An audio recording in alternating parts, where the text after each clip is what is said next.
Global Typhoon, Chairman TV. Weather update.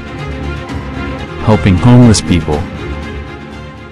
Please subscribe.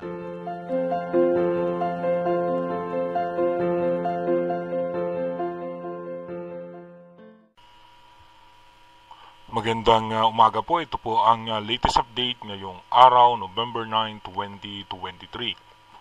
Patuloy nga pong magiging maganda ang lagay ng panahon dahil nga po yung low pressure area nating minomonitor kahapon ay nalusaw na nga po ito.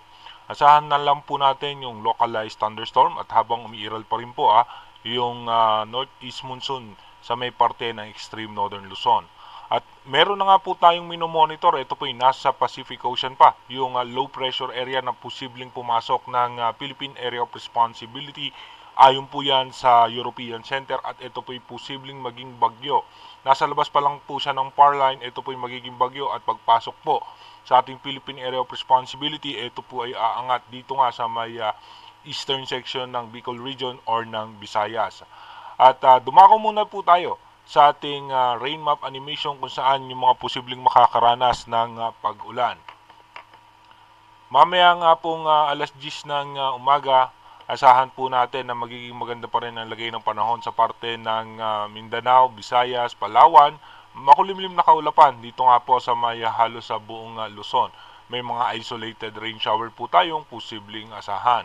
Pagdating naman po mamayang alas 3 ng hapon, dito nga po mapapansin nga po natin patuloy nga po na magiging maganda ang lagay ng panahon, lalong-lalo na nga po dito sa halos malaking bahagi ng bansa.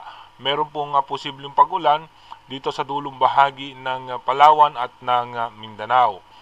Pagdating naman po ng alas 6 ng gabi, mamaya po yan ay mananatiling maganda ang lagay ng panahon. At yung dulong bahagi pa rin ng ating bansa ay posibleng makaranas ng mga pag-ulan.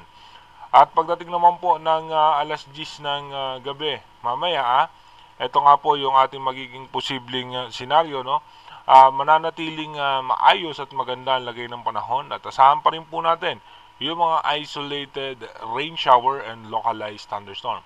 Wala po tayong nakikitang matitinding pag-ulan sa mga oras na ito dito sa ating rain map animation, pero iba yung pag-iingat pa rin sa ating mga kababayan sa mga biglaang pagbuhos ng pag-ulan.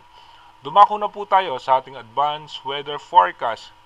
Dito nga po sa ating advanced weather forecast bukas nga po November 10, hasahan nga po natin itong low pressure area ay nasa parte pa rin po yan ng Pacific Ocean.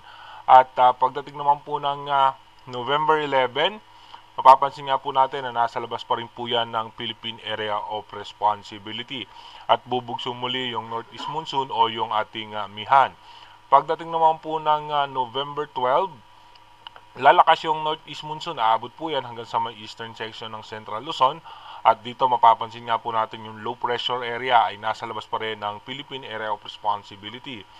Pagdating nga po ng November 13, babagal nga po yung pagkilos nitong low pressure area dahil nga sa malakas na pagbugso ng northeast monsoon. At ito nga po yung magdudulot ng pag-ulan sa malaking bahagi ng ating bansa dahil din po sa mabubuo nitong shear line dahil sa pagsasalubong ng easterlies at nung amihan. Pagdating naman po ng November 14, patuloy nga po makakaranas ng pag-ulan ng eastern section ng Central Luzon, Northern Luzon hanggang Southern Luzon.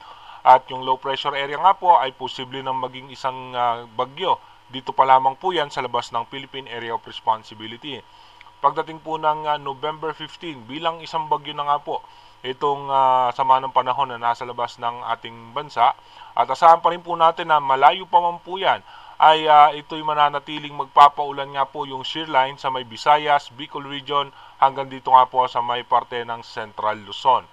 Pagdating naman po ng November 16, ito nga po na halos nasa nasa pinakaguhit na ng ating power line at malayo pa man po yan, pero yung shear line ay mananatiling magpapaulan po sa parte ng Bicol Region at ng Visayas. Ito nga po ay posibleng umabot pa ng tropical storm category.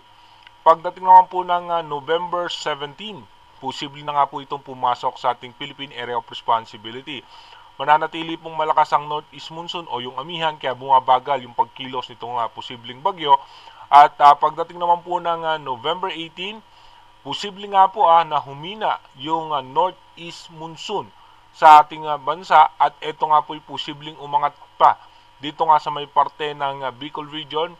Kung hindi nga po magbabago yung senaryo at hindi bubugso ang amihan, malaki po ang posibilidad nito na dumiretso sa may parte ng Luzon o dito nga po sa may parte ng Central Luzon hanggang dito sa may parte ng Bicol region. Pero kung bubugso po ang ating northeast monsoon, malaki ang tsansa na humina itong bagyo na to at ito naman po ay bababa ng bahagya sa may parte ng Visayas o Bicol region.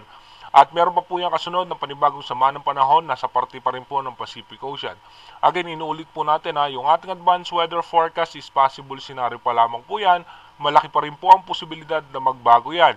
Kaya manatili tayong tumutok sa ating advanced weather forecast para malaman nga po natin kung ano nga ba yung mga posibleng senaryo nitong sama ng panahon na makakaapekto sa ating bansa. Mag-iingat po tayo palagi. God bless po sa ating lahat.